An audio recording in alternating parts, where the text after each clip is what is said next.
喂，你好，財經揭露，喂，大家好啊吓，第二節嘅港股啦。係啊，喂，何志剛嗱，咁啊上一次講咗啦，外圍咧即係千呼萬喚嘅，個個都喺度搞緊呢個半導體買到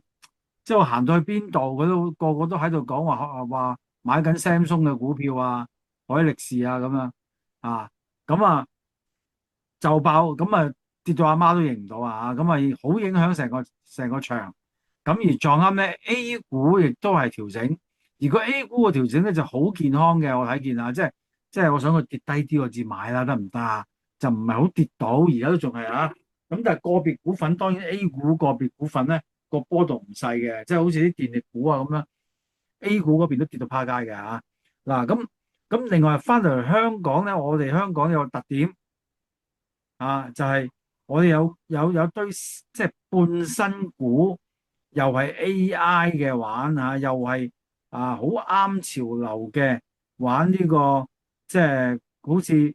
玩呢個半導體呢個 memories 嘅嗰啲咁樣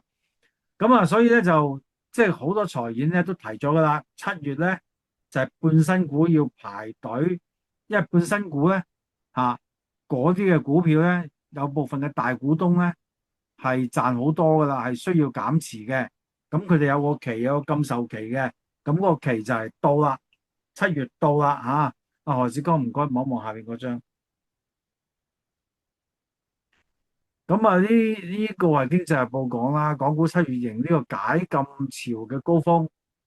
牽涉到資金咧係2550億嘅。咁包括有智保Minimax 兆易創新咁樣有一大堆咁啦咁如果真係有呢一個嘅數額嘅話，即係有啲佢可能話俾你聽佢唔減噶嘛，即係喂，即係佢咁好嘅股票減咩啫？我唔減咁啊，或者係過2個月至減咁，定係衝晒出嚟減？如果呢個咧，咁可能有壓力嘅喎，係咪？我一日成交係3000幾億咁佢有2550億出嚟，咁啊你話批，咁係咪真係想要咧？有咁多人要咧？咁呢個係一個問題，就肯定啦。如果呢個解禁嘅話，呢啲數字就肯定下邊呢啲股票咧就大鑊噶啦。OK，隻隻都有嘅咁所以呢個咧就留意咁樣係咪會真係咁解禁咧？係咪？嗱，咁我睇睇咁咧就個市場裏邊咧，另外一方面咧，我哋上個禮拜都講咗啦，恒生指數掂咗22,500之後上個星期一就一路升到成日上個禮拜就一路都升嘅。咁今日咧叫做有啲上落，咁但係因為咧一大堆呢啲咁嘅半新股咧跌到阿媽都認唔到，即係今日真係跌得好慘咯。咁咧就拖累個恒生指數，咁咧就用咁恒生指數用乜嘢嚟頂翻住佢咧？就係用呢個騰訊同埋咧美團呢兩隻啦。嗱騰訊係 ATMXJ 最強嗰隻啦。呢個禮拜原來係後有消息嘅今日騰訊最多升過5.6%勁就因為佢有隻產品叫 HY3正式版表現超出預期嘅 AI 產品咧，我估係但係其實好友大戶用唔用嚟講嘅啫，除咗騰訊之外，我立到好多阿里巴巴或者其他嘅都有啲好消息嘅喎，但係冇人講喎，係咪？咁所以阿里巴巴唔識升咯。嗱呢隻拎出嚟講騰訊咁今日升啦，5.66%。咁另外有個新聞啦，何志剛就係騰訊沽快手呢個拗爆頭嗱，咁呢個係某個傳媒講啦，咁點解騰訊呢個時候會沽呢個快手嘅咧？咁令到快手咧跌咗13%，去到40蚊嘅低位，因為咧騰訊大股東披露咧就本月咧剛透過場外交易大幅減持2.73億嘅快手，套現咗121至到122億。原因就唔知點解咁，但係當然騰訊走出嚟講話，誒冇嘢冇嘢冇嘢嘅，我哋同快手仲係好朋友咁啦。咁沽完之後咧，騰訊咧仲係有呢個由15.6%降到9.3%咁即係未沽晒嘅。如果要咁究竟點解咧騰訊要沽快手咧？嗱，我哋望一望快手啲圖啲資料啊。嗱，好啊，騰訊幅圖啊，騰訊咧就由上個11月成差唔多700蚊呢度就一路跌落嚟嘅，跌咗差唔多40%啦，好多啊！對於藍籌股嚟講好多。咁呢個禮拜連升5日，第6日今日咁就篤穿咗個下降軌最高升到5點幾%，其實撳翻佢落嚟呢度，撳翻佢落嚟OK 嗱咁未正式咧升穿下降軌嘅，咁但係咧藍籌股嚟講咧今期 ATMXJ 咧佢算跑得係靚嗰個嚟，OK 係啦，咁成唔成功最終去到480幾咧呢個位咧甚至乎更加高咧呢啲位咧咁我哋一步一步睇啦呢個咁但係總之係有消息跟尾嘅佢就咁何志剛我哋睇睇呢個快手嘅資料嗱，快手咧個市盈率得8嘅啫喎，而家得8嘅啫喎，點解今日沽咧？點解唔炒到佢80蚊或者60蚊先沽咧？即係大戶出貨通常能夠做到嗰樣嘢就係我炒高佢沽啊嘛。點解呢度沽咧？係咪益對面嗰個人咧咁大手，好大手喎？唔係俾啲銀仔俾人喎，而家人哋騰訊俾好大嚿俾人喎，咁有啲咩陽謀咧？咁大家等諗下啦，或者係即係我就睇唔通即係我真係唔明嘅，其實真係點解咁低就去沽呢個快手咁睇下快手幅圖超低殘嘅，佢上次炒佢上去88咧，好似好高咁樣，其實唔係好高之前嗰幾年咧幾百蚊嘅隻嘢哇，欲哭無淚真係嗰陣時幾百蚊嘅，而家得翻咁少，丁屎咁多，仲要喺呢度減持呢度係3年嘅低位近住真係減持，哇，真係唔明呢個真係點解會咁樣咧真係要留意諗諗點解。嗱，好啦，今日恒生指數咧就喺700啦，同埋呢個美團嗰個即係上升嘅情況之下咧，咁雖然好多股票跌，咁但係都拉翻上嚟，只不過係微跌119啫。咁咧 ADR 咧就微跌呢個162。OK，國企咧就跌0.5%，好少啫。咁科指都係跌0.75啫OK，唔多。咁但係上證咧就跌1.26比較多啦。咁上證嗰邊咧就真係有啲壓力嘅。咁調整好正常，因為升咗好耐，升咗好多啦。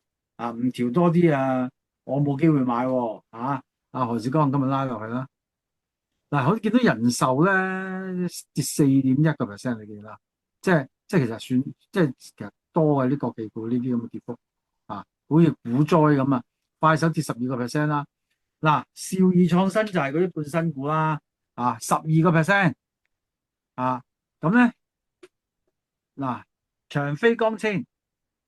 呢隻係第一隻咁多隻，其實第一隻由呢個十幾蚊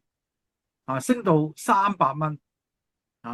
咁由長飛光纖係工業股十幾蚊、30蚊嗰陣時候 B20咁工業股嚟嘅變咗神仙股或者係 AI 股300蚊但係而家褪翻落嚟啦，150半價 ，OK 係啦，3個月嘅低位跌7%相當留意呢啲情況係咪真係玩完係咪真係某啲股票變咗熊市嗱，建滔積層板呢期好多人中意但係 sorry 我啲老嘅30年前已經識佢啦，工業股嚟噶嘛。咁呢30年都係工業股而家變咗 AI 股但係留意一樣嘢，AI 個科技咧行得好快，咧，呢啲咁嘅積層板會唔會今日啱用，聽日唔啱用咧？即係我同我嗰啲即係舊同事係做呢一行嘅，即係做呢個科技嘅嗰啲傾偈咁佢哋咁同我講，係啊，咁所以我就絕對唔會玩啲咁嘢，因為我哋建滔積層板我哋玩咧就係建滔集團1430年前嘅，建滔積層板就冇咁耐歷史，我話10年8年咁啦，咁咁我哋玩呢個建滔嘅時候10零蚊嘅啫嘛，呢啲如果冇記錯，建滔積層板幾蚊嘅啫嘛，係咪？工業股嚟噶嘛，做咩升咗成10倍啊？係咪？嗱咁所以呢啲係我自己就一定唔會參與嘅。咁睇下佢點樣玩啦，學下嘢啦嚇。嗱咁美團終於掂到80蚊啦，81蚊啦咁60幾蚊升到81蚊啊，幾勁！一個禮拜時間㗎咋嗱呢個騰訊咁升2%啊，咁曾經去到480蚊OK 好堅係我哋睇睇啲半新股嗰個走勢啊嗱呢個長飛光纖即係你見到佢，我哋玩佢嗰陣時喺呢度就30幾蚊咁嗰啲啦OK 你見到佢已經呢一個已經係有3個月噶啦呢嚿嘢咁亦都係大家睇得好好而家話閃電一般咁樣穿咗，呢啲係咪做頂咧？係咪即係有咁嘅 potential 啦？你升咗咁多，上邊呢個咁高興，好多人買賣過，可能而家成手都係貨，跟住插穿咗佢。OK 呢啲真係可能真係完㗎啦，呢啲完場㗎啦。何志剛，咁下一隻智普2513係嗱，咁佢喺上市嗰陣時候，喺呢度㗎啫嘛，係咪嗰陣時候個價咁樣一嚿水2嚿水㗎嘛，炒到上去1年嘅時間，炒到上去3000蚊呢隻應該係好實質地做 AI 嘢嘅，不過問題就係、即係我見到佢好似香港小姐咁靚，咁但係佢個價錢係咪已經上咗去月球咁高咧？即係呢個我用呢個比喻啦佢係好靚好嘢嚟嘅，不過佢月球咁高個價錢，或者上咗太空噶啦。因為點解我老實講，我就唔識點計佢個價。總之我知道一樣嘢就係、起初嗰陣時候1年前就百幾200蚊，跟住玩到3000蚊。咁作為一個撻住人字拖嘅大叔拎住紅白藍袋嘅周街走嘅大叔你升咗咁多倍，我唔計你，我唔識計咁多專業嘅嘢啦咁你升咗幾十倍，咁我梗係話你貴噶啦，係咪？我梗係唔買噶啦，係咪？唔會掂佢噶啦，我都唔識你咁你就升咗幾十倍咁樣咁anyway 而家佢3000蚊跌到嚟，集一聲一個月就已經唔見咗半OK。之前我哋喺財經節目都提過啦，呢個起初懷疑呢個係頂嚟嘅，跌咗落去跌唔死就升你，哇！跌翻嚟1000蚊，升到3000蚊，2倍，係咪咁所以呢啲真係點講好高風險嘅遊戲真係。咁何志剛繼續啦。好啦，呢隻咧 Minimax 咧就更加早就見咗個頂啦，喺呢度係三月嘅時候係千幾蚊，而家跌得翻400蚊，咁即係唔見咗60%噶啦，已經咁一大抽呢啲咁嘅股票嘅咁背後咧就我睇過就有好精彩嘅故事。簡單啲講咧就係香港小姐撈埋阿陳立品落去，成抽都唔知點分邊個靚邊個唔靚，但係全部已經升咗10倍8倍幾倍咁點樣買咧？係咪？即係就算我買中香港小姐，咁佢都係好貴。買中陳立品咁大鑊啦呢鋪買咗阿姨翻嚟咁貴呢次點算咧？咁同埋我粒裏邊嗰啲資料，哇，好得意，好精彩嘅。因為點解咧？因為有啲真係做 AI，有啲真係好公司嚟嘅，但係有啲根據佢嗰啲資料，喂，可能佢做廠嘅啫，可能佢賣零件嘅啫。賣零件就即係簡單啲講，佢係咪喺黃金砌機㗎？砌電腦機咁又話自己做 AI，即係咁樣咯，類似啲咁嘅嘢咯嚇咁所以係靚女同埋陳立品撈埋一抽。咁有啲公司咧就好得意嘅喎，話俾我聽佢係買賣呢個機械人零件咁啊好炒到好高。咁但係咧，我走去話揾呢個 AI search 下嗰間公司嘅資料發覺佢原來係喺國內數一數二嘅做 IC 嘅公司嚟嘅喎。咁啊即係點啊？扮陳立品，原來佢後邊係靚女嚟嘅。哇，好 Q 複雜嘅遊戲咁樣，點玩啊？啊，點玩啊？咁啊，你知啦，為咗幾十歲人，費事諗咁多啦。咁啊，玩翻騰訊、阿里巴巴算啦，嗰啲識嘅嗰啲啊。咁但係成個故事，成抽嘢好精彩，我睇過真係。但係就即係投資，我就真係冇辦法啦，真係唔識佢哋㗎。好，喂，冇投資意見啊，純粹喺度吹下水嘅咋啊。好，第次見，拜拜。拜拜。